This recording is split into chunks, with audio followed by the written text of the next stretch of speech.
I sat at the head of the polished mahogany conference table in our downtown Atlanta office. The air conditioning hummed a low, steady note that usually helped me focus. I was 34 years old, and I had spent the last decade building a reputation as the most ruthless risk assessment officer in the firm. My job was to look at multi-million-dollar deals and find the rot beneath the surface. I dealt in facts and hard data. I did not deal in surprises. My personal phone vibrated against the glass surface of the table. It was a single sharp buzz that cut through the drone of the junior analyst presenting the quarterly projections. I glanced down, expecting a text from a client. Instead, I saw a notification from my American Express Platinum app. The words on the screen made my breath hitch in my throat.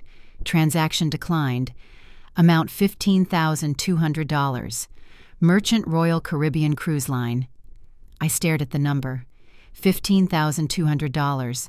That was not a simple dinner or a grocery run. That was the price of a small car. Before I could even process the absurdity of booking a luxury cruise in the middle of a Tuesday workday, the phone buzzed again. A new notification slid into view. Transaction approved. Verified via telephone authorization. The blood drained from my face. My hands went cold. Someone had not only tried to use my card, but they had bypassed the security check. They had the answers to my security questions. They knew my mother's maiden name. They knew the name of my first pet. There was only one group of people on Earth who had that information. I stood up. My movement was sudden enough to silence the junior analyst mid-sentence. The room turned to look at me. My boss raised an eyebrow from the other end of the table. "Excuse me, gentlemen," I said. My voice was calm and steady. It betrayed none of the fury that was starting to boil in my veins. "I have a pressing security matter to attend to. I will be back in 5 minutes." I walked out of the glass-walled room and marched down the hallway to a quiet alcove near the elevators. I dialed my mother immediately. Susan answered on the second ring. "Hello, Elena." Her voice was too loud. It was breathless and happy. In the background, I could hear the distinct festive sound of steel drums and the rush of wind. It sounded like a party. It sounded like paradise. "Mom," I said, keeping my voice low, "did you just authorize a $15,000 charge on my emergency card?" There was a pause. She did not even try to deny it. She laughed, a light dismissive sound that grated against my ears. "Oh, Elena, stop being so dramatic. You always react like the sky is falling. You spent $15,000 on a cruise," I repeated. "That card is for medical emergencies. It is for life or death situations."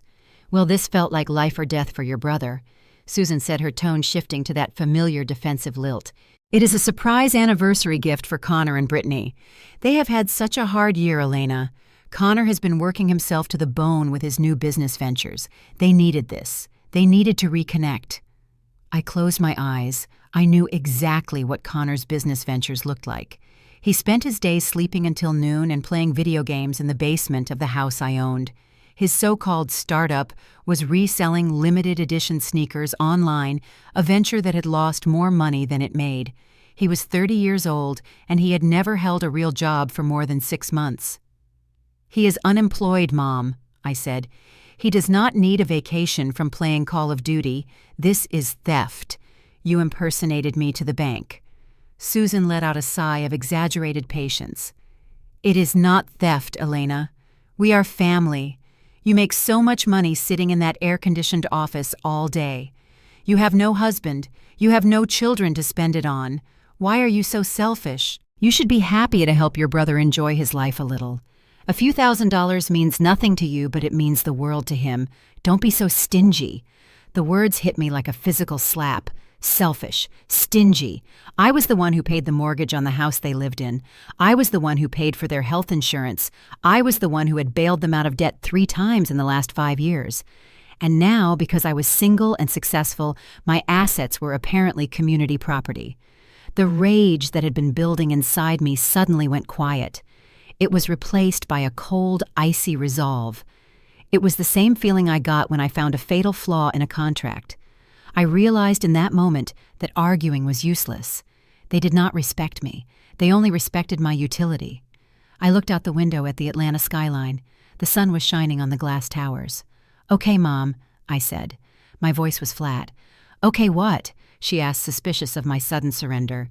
You are right, I said. Connor deserves it. You all deserve it. Enjoy the trip. Really. Her voice brightened instantly. Oh, thank you, Elena. I knew you would understand. We will send you pictures. I hung up the phone.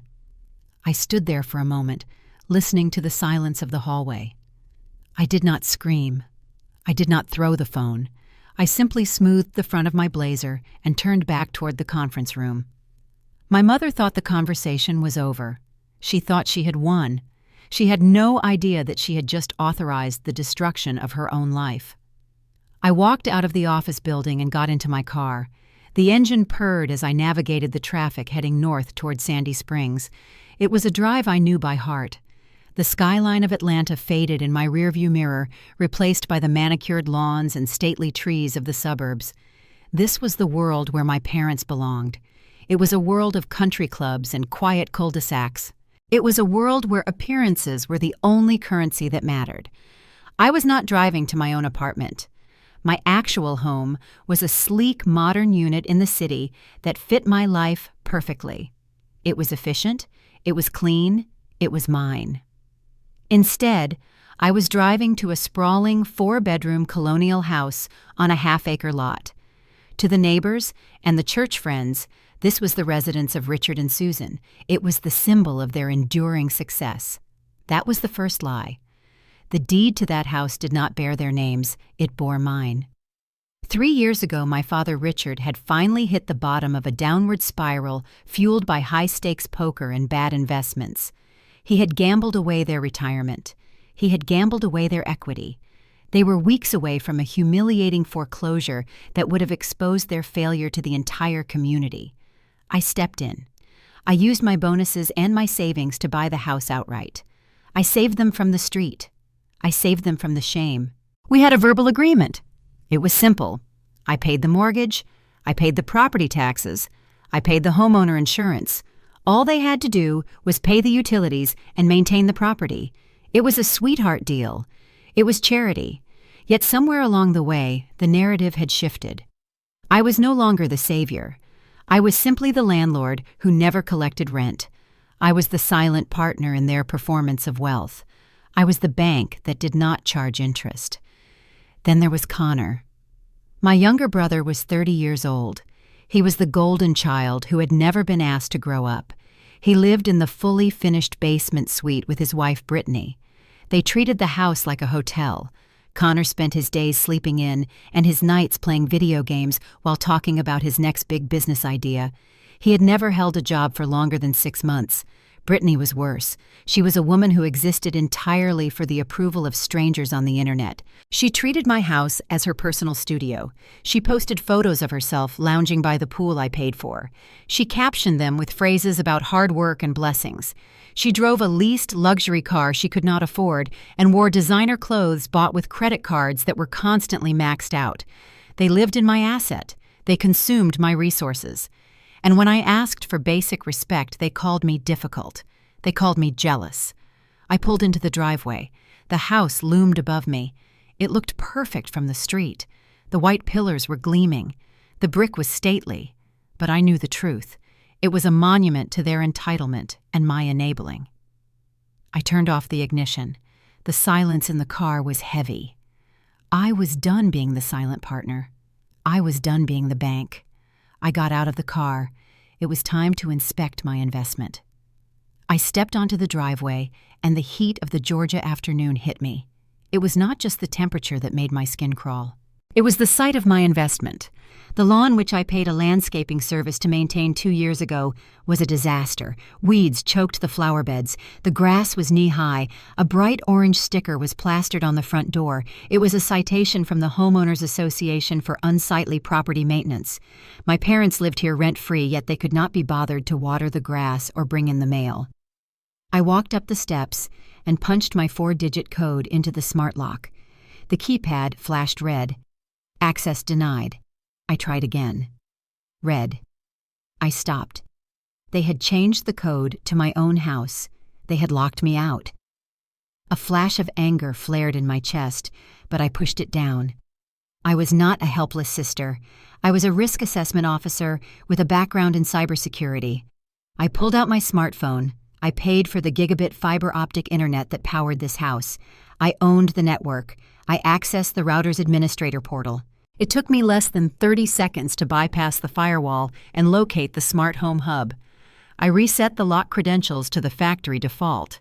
The mechanism whirred and the deadbolt slid open with a heavy metallic click. I pushed the door open. The smell hit me first. It was a thick, cloying mixture of stale beer-damp laundry and something rotting. It smelled like negligence. I stepped into the foyer. The hardwood floors, which I had refinished before they moved in, were scuffed and dull. A sticky film coated the surface. I walked into the formal dining room. I froze. The room felt wrong. It felt empty. When I bought the house, I had left a set of antique French chairs in this room. They were authentic pieces from the era of Louis XIV, with hand-carved details and original velvet upholstery. They were an inheritance from my grandmother on my father's side. They were the only things I had asked my parents to protect. They were gone. I pulled out my phone again. My fingers flew across the screen. I opened the Facebook app and navigated to Brittany's profile.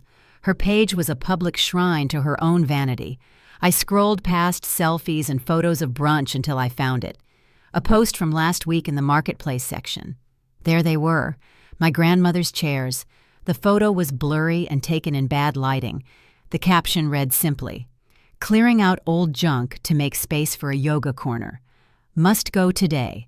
$500 for the set. $500. Those chairs were appraised at $12,000. Brittany had sold my inheritance for the price of a cheap handbag because she wanted a yoga corner she would never use. I took a screenshot of the post. I added it to the digital evidence folder I had started creating the moment I saw the cruise charge. I walked into the living room. The devastation continued. The wall above the fireplace was destroyed. A massive, jagged hole had been gouged into the drywall. Plaster dust coated the mantel and the floor. Wires hung out of the wall like exposed nerves. Connor had decided to install a surround sound system. Instead of hiring a professional, he had taken a drill to the wall himself. He had missed the studs repeatedly. He had cracked the sheetrock from floor to ceiling. It looked like someone had taken a sledgehammer to the structure. I stared at the damage. This was not just a messy house. This was a crime scene. They were not just living here. They were actively dismantling my property. They were stripping the value from my assets to fund their delusions. I stood in the center of the room. The silence of the empty house pressed against my ears. I felt a cold clarity settle over me. This was not a family dispute. This was a hostile occupation. And I was the landlord. I walked up the stairs. The carpet runner was threadbare and stained with something dark that looked like old coffee. I pushed open the door to the room my father called his office. It was a grandiose title for a room where he mostly napped and looked at sports scores. His desk was a mess of papers and unpaid bills. In the center sat his iPad. The screen was dark. I tapped it. It asked for a passcode. I typed in 1234. The device unlocked immediately. I opened his email client. I was looking for financial records or maybe evidence of the cruise booking. Instead, I found something far worse. I found a thread with a subject line that made my blood run cold.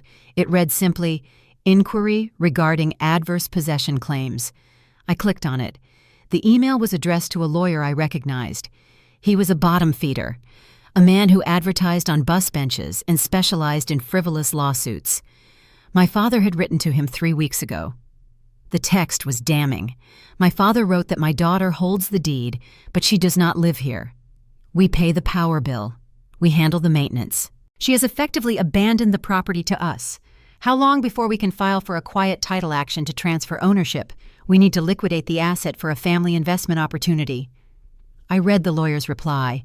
He advised them that in Georgia, they needed 20 years for statutory adverse possession, but only 7 under color of title if they could prove they paid taxes or have a claim.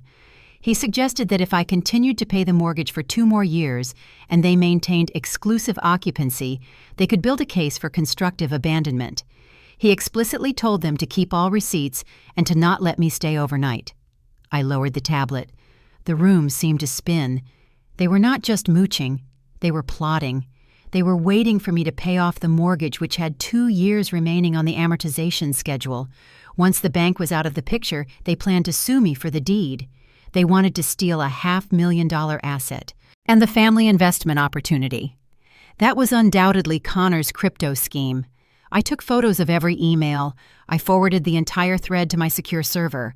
I felt a cold knot in my stomach. This was premeditated. It was calculated malice. They smiled to my face while planning to rob me blind. But my instincts told me there was more. The email had mentioned not letting me stay overnight. Why would that matter so much to them? I looked around the room. I thought about Connor. He was lazy, but he was also paranoid. He fancied himself a tech genius because he could set up a router. I pulled a small device from my purse. It was a radio frequency signal detector. I used it for work to sweep hotel rooms for corporate espionage bugs. I switched it on. I began to walk through the house. The device remained silent in the hallway. It remained silent in the master bedroom. But when I stepped into the guest room, the room I slept in on Christmas or Thanksgiving, the device began to chirp. The signal was strong. It was transmitting data. I followed the sound. It led me to the smoke detector mounted directly above the bed. It looked normal, but the light-emitting diode was blinking in a pattern that was not standard for a smoke alarm. I dragged a chair over. I stood on it and twisted the cover off. Hidden inside the plastic housing wired into the house's power supply was a high-definition camera lens. It was pointed directly at the bed. I felt a wave of nausea so violent I almost fell off the chair. This was not security. This was surveillance. Connor had put a camera in my bedroom. I pulled out my phone and connected to the local network. I ran a port scan. I found the camera's internet protocol address. I accessed the feed. It was not just a live stream. It was recording to a cloud server. I scrolled through the file names. There were dozens of clips. They were labeled by date. He wanted leverage. He wanted something embarrassing, something private, something he could use to blackmail me if I ever tried to cut them off. He wanted to own me. I reached up and ripped the camera out of the ceiling. The wire snapped with a satisfying pop. I crushed the lens under my heel. I took the memory card that served as the local backup. I stood in the center of the room holding the broken plastic. The last shred of guilt I felt for selling the house evaporated. The last memory of family loyalty turned to ash. They were not my family. They were predators. They were enemies who happened to share my genetic code, and I was going to destroy them. I stood in the center of the guest room with the broken camera in my hand, the plastic casing dug into my palm. The realization that my brother was recording me was the catalyst that converted my remaining hesitation into cold, hard resolve. I was not just going to evict them. I was going to scorch the earth beneath their feet. I needed to sell the house. I needed to do it today. But I knew that listing it on the open market would take months. I would have to deal with showings and inspections and the inevitable legal battle of evicting squatters who claimed to have rights. My family would drag it out. They would cry to the neighbors. They would damage the property further. I did not need a family looking for a forever home. I needed a predator. I pulled out my phone and scrolled past the real estate agents and the brokers. I stopped at a name I had not dialed in 3 years. Gavin Thorne. Gavin was a developer who had a reputation that made grown men nervous. We had sat on opposite sides of a negotiation table during a commercial acquisition downtown. He was ruthless. He was efficient. He did not care about sentimentality or history. He only cared about the yield. He was famous for buying properties cash and leveling them within 24 hours to make way for high-density luxury apartments. I pressed the call button. He answered on the second ring. "Elena." His voice was a deep, gravelly rumble. "To what do I owe the pleasure? I assume you are not calling to ask about my health. I am calling with a business proposition," I said. My voice was steady. "I have a property in Sandy Springs. It sits on a half-acre lot zoned for potential multi-unit development. I want to liquidate it." Gavin laughed. It was a dry, sharp sound. "You are talking about the Colonial on Maple Drive, the one your parents live in. I know the property, Elena. It is a prime location, but it comes with baggage, heavy baggage." I walked to the window and looked out at the overgrown lawn. "I am selling the land, Gavin. I do not care about the structure. I am offering it to you for $440,000. There was a silence on the other line. I knew he was doing the math. $440,000 was 20% below market value. It was a steal. That is a very aggressive price, Gavin said slowly. What is the catch? There are 3 conditions, I said. 1, we close in 48 hours. Cash. 2, you accept the property as is. 3, you have full immediate rights to demolition. I want the structure gone. Gavin paused. I could hear the smile in his voice when he spoke again. You want me to be the bad guy. You want me to drive the bulldozer while you walk away with clean hands. I want the asset off my books, I said coldly. Do we have a deal? We have a deal. I will have my legal team draft the papers within the hour. The wire will be ready. Make sure the property is vacant by tomorrow morning, Elena. My crew does not wait for stragglers. I hung up. The house was sold. In 48 hours, it would be a pile of rubble. I had one last thing to do before I left this place forever. I walked out of the guest room and down the hall to the master bedroom. This was the room my parents slept in, the room they had claimed as their domain.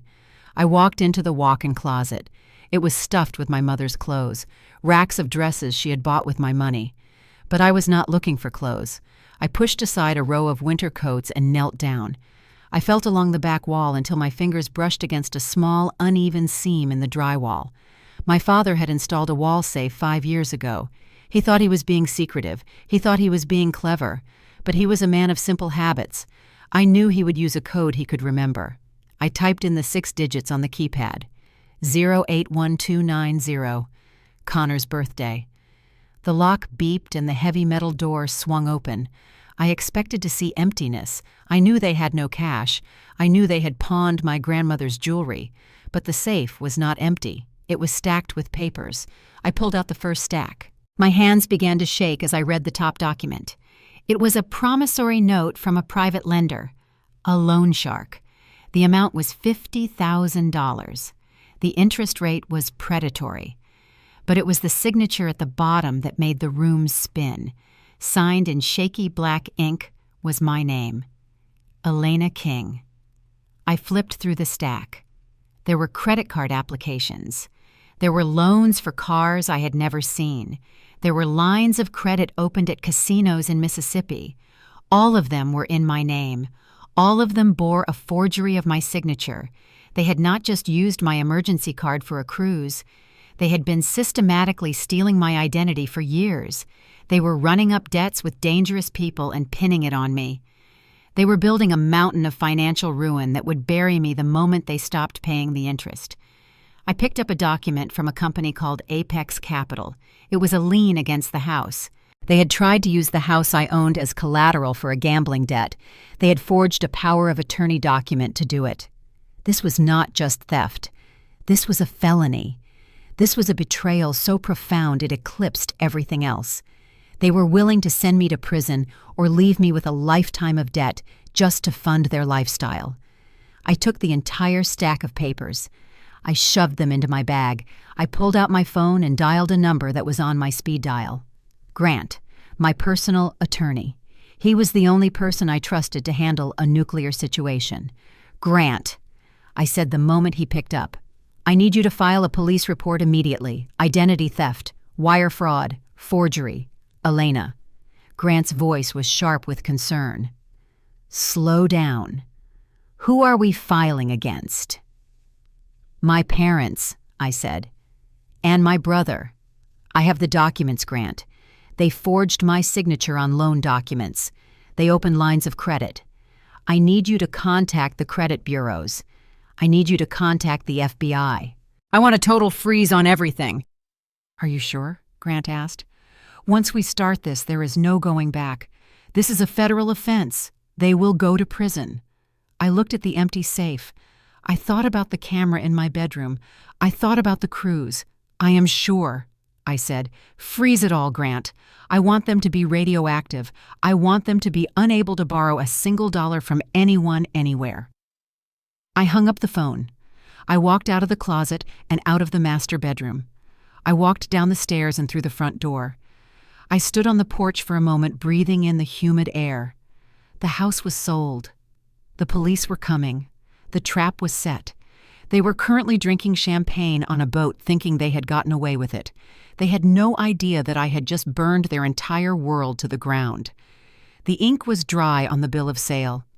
I sat in the high back leather chair in Grant's office and watched the notary stamp the final document. The house on Maple Drive was no longer my property. It belonged to Gavin Thorne, and by tomorrow morning it would be a pile of rubble. I felt a lightness in my chest that I had not felt in years. The heavy anchor of my family's entitlement had been cut loose. I checked my watch. It was 8 o'clock in the evening. In the Atlantic Ocean aboard the Royal Caribbean luxury liner. It was dinner time. I pulled out my phone and opened Instagram. I did not have to search for them. The notification was right at the top of my feed. Brittany is live.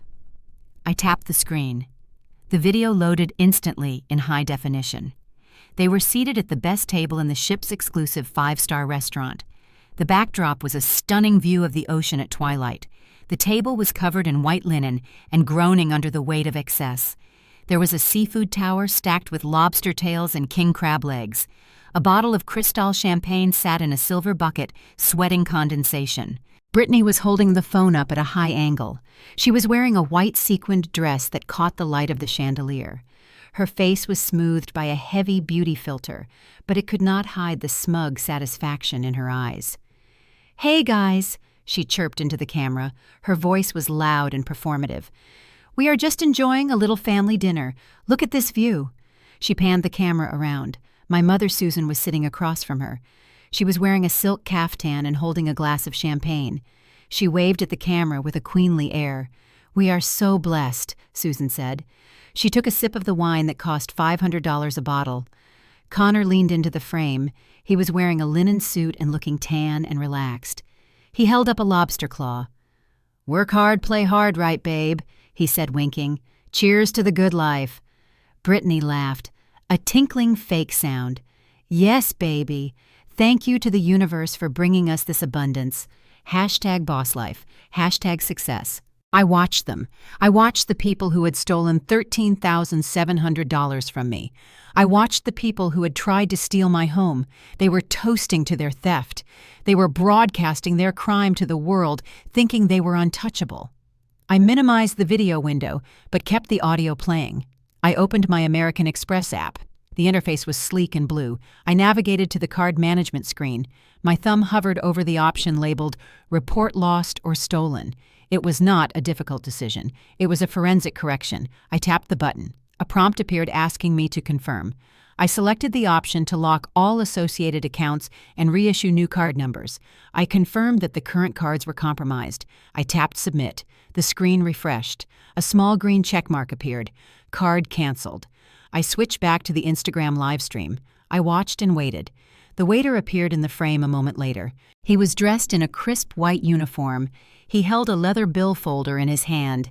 He placed it discreetly on the table next to Connor. Connor didn't even look at it.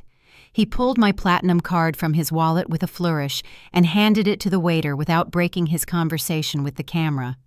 "Put it on this, my good man," he said arrogantly, "and add a 20% tip."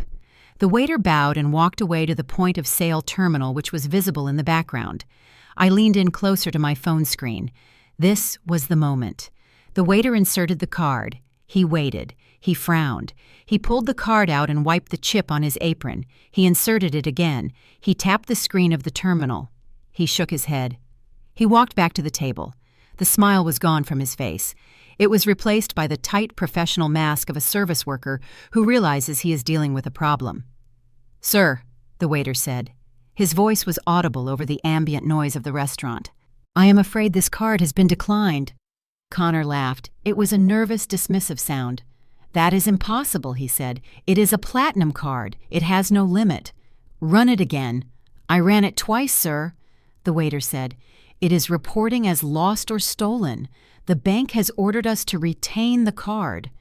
The color drained from Connor's face. Brittany stopped talking to the camera. Her smile faltered. "What do you mean, stolen?" she snapped. "That is my husband's card. Do you have another form of payment?" the waiter asked. His voice was colder now. "The bill is $4,200. Connor patted his pockets. He looked at Susan. "Mom, give him your card." It must be a glitch. Susan fumbled in her purse. She pulled out the supplementary gold card I had given her years ago for emergencies. She handed it to the waiter with a trembling hand. "Here, use this one, and hurry up. This is embarrassing." The waiter took the card. He walked back to the terminal. He inserted it. I knew what the result would be. I had locked the entire account family. Every card linked to my Social Security number was now a piece of worthless plastic. The waiter looked at the screen. He did not walk back to the table this time. Instead, he picked up a landline phone on the counter.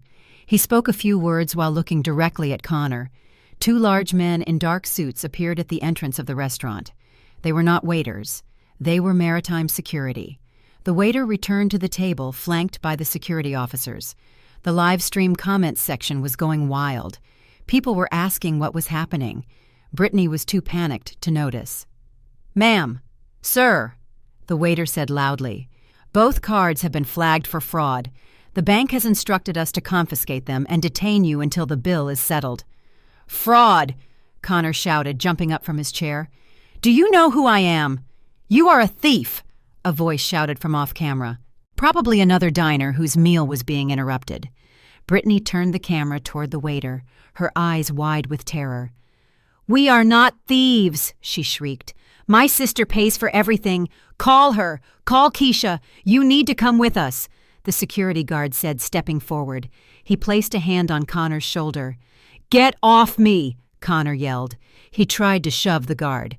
The phone tumbled from Brittany's hand. It clattered onto the table, showing a view of the ceiling. But the audio was still perfect. I heard the sound of a scuffle. I heard chairs dragging against the floor. "You are scammers," the waiter yelled. "You are trying to steal $4,000 of food. Let me go," Susan screamed. "My daughter is wealthy. She will sue you." The stream cut to black. I sat in the silence of the law office. I took a deep breath. It was the most satisfying breath I had taken in years. I looked at Grant. "It is done," I said. Grant nodded slowly. He looked a little pale. "Remind me never to cross you, Elena." I stood up and picked up my purse.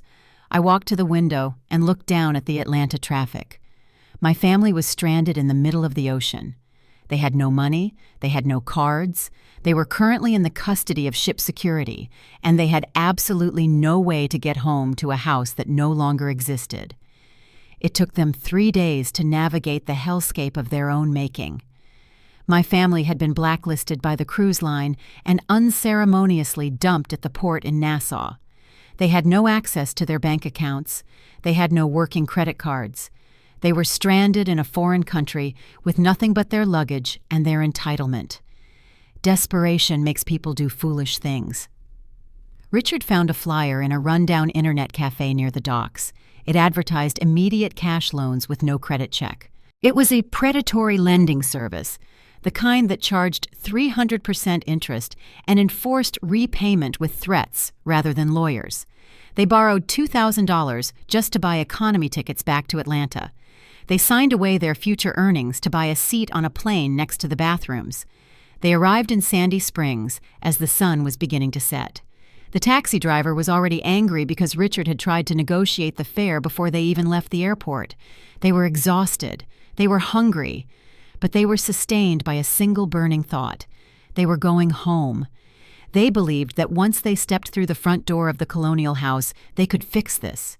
They could bully me. They could manipulate me. They could reset the board. The taxi turned the corner onto our quiet tree-lined street. The car slowed down. I imagined the confusion that must have washed over them. They were looking for the white pillars. They were looking for the manicured lawn. Instead, they saw a war zone. A tall chain-link fence wrapped in green privacy mesh surrounded the perimeter of the lot. Bright orange signs warned of danger and high voltage. Behind the fence, the house was unrecognizable. It had been eviscerated. The entire east wing was gone, reduced to a pile of splintered wood and crushed drywall. The roof had been torn open, exposing the skeletal beams to the orange light of the sunset.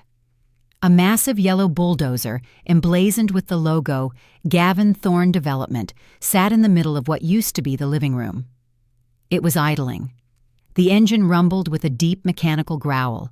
On the curb outside the fence lay a mountain of debris. It was a chaotic heap of clothes, furniture, and electronics. It was their life. It had been scooped up by a crew and dumped on the grass like refuse. The taxi stopped. My family scrambled out. They did not pay the driver. They just ran. My house. Susan screamed. Her voice was a raw tear in the evening air. She ran toward the fence, gripping the metal links with her manicured fingers. "What have you done? Stop! Stop it!" Richard stood frozen on the sidewalk. He stared at the gap where his home office used to be. His face was gray. He looked like a man who was watching his own autopsy. But it was Connor who reacted with the most volatility. He had been jittery since they left the ship. His eyes were wild and his skin was pale. He spotted the pile of belongings on the curb. He saw his gaming chair broken in half. He saw his expensive sneakers scattered in the dirt. He let out a feral howl. He did not run to his mother. He ran toward the construction foreman who was standing by the gate holding a clipboard. "You touched my stuff," Connor shrieked. He vaulted over a pile of debris. "You had no right." The foreman was a large man who dealt with demolition for a living. He did not flinch. He raised a hand to stop Connor, but Connor was fueled by a chemical rage that defied logic. He swung a fist at the foreman. It was a sloppy, weak punch, but it was assault. That was the signal. Gavin Thorne did not take chances. He had anticipated trouble. Two police cruisers that had been parked discreetly down the street roared to life. Their sirens cut through the suburban quiet. They screeched to a halt in front of the driveway. 4 officers stepped out. They moved with practiced efficiency. 2 of them grabbed Connor, who was now trying to climb the fence to get to the house.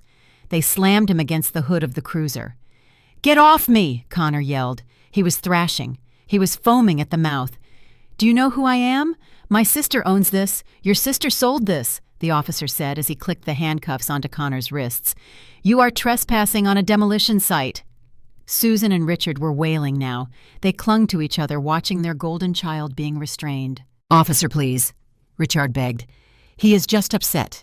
He is sick. He needs his medicine." The officer did not answer. He signaled to his partner, who was holding the leash of a German shepherd. The dog had stopped barking. It was pulling frantically toward the pile of belongings on the curb. It wasn't interested in the clothes. It wasn't interested in the furniture. It was scratching at a stack of large black subwoofers that had been tossed onto the grass. These were Connor's prized speakers, the ones he insisted on keeping in his room, the ones he never let anyone touch. "Check the speakers," the officer commanded. One of the cops pulled a knife from his belt. He sliced through the mesh covering of the speaker. He reached inside. He pulled out a brick wrapped tightly in plastic and duct tape. He cut the tape. White powder spilled out onto the black casing. The silence that fell over the street was absolute. Susan stopped crying. She stared at the brick. Richard looked at his son. Connor stopped struggling. He went limp against the car. His eyes rolled back in his head.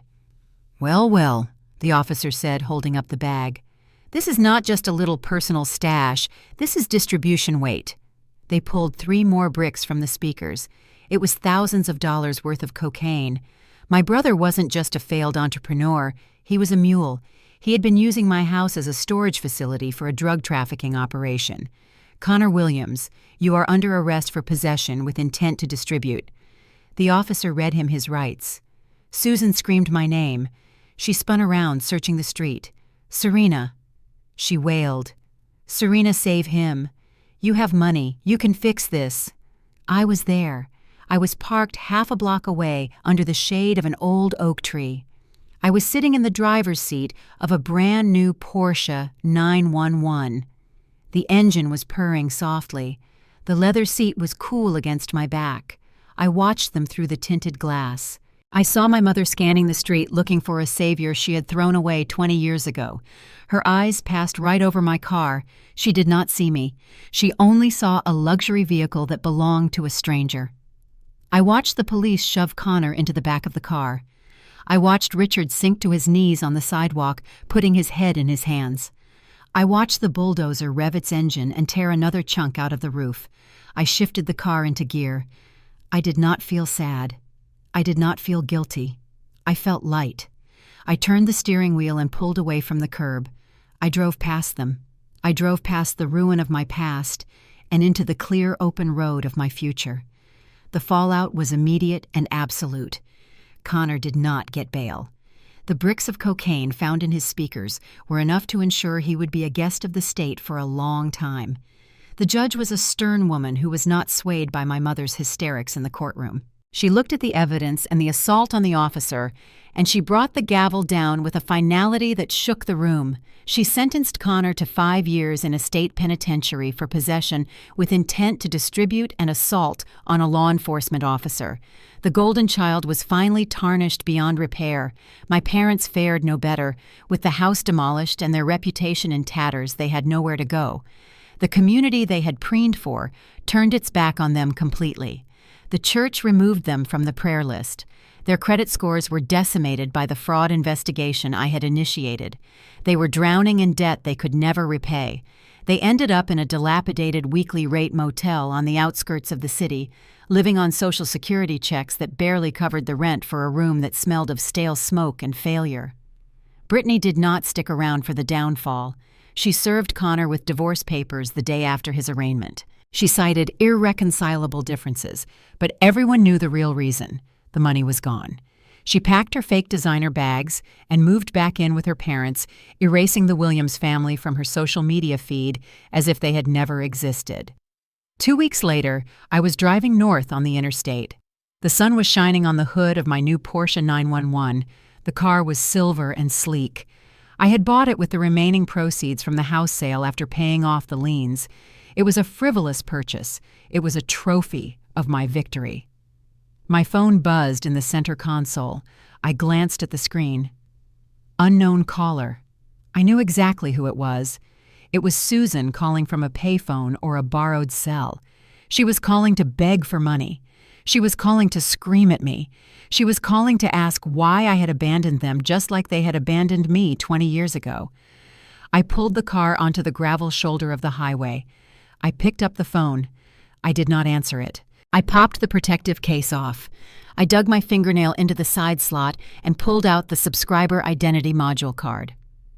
It was a tiny piece of plastic that held the last connection to my past. I dropped the chip into my half-empty cup of lukewarm coffee. I watched it sink into the dark liquid, disappearing forever. I got out of the car and walked to a rusted trash can by the guardrail. I threw the cup inside. I got back into the driver's seat and merged onto the highway. The road ahead was wide and open. I realized then that freedom is not free.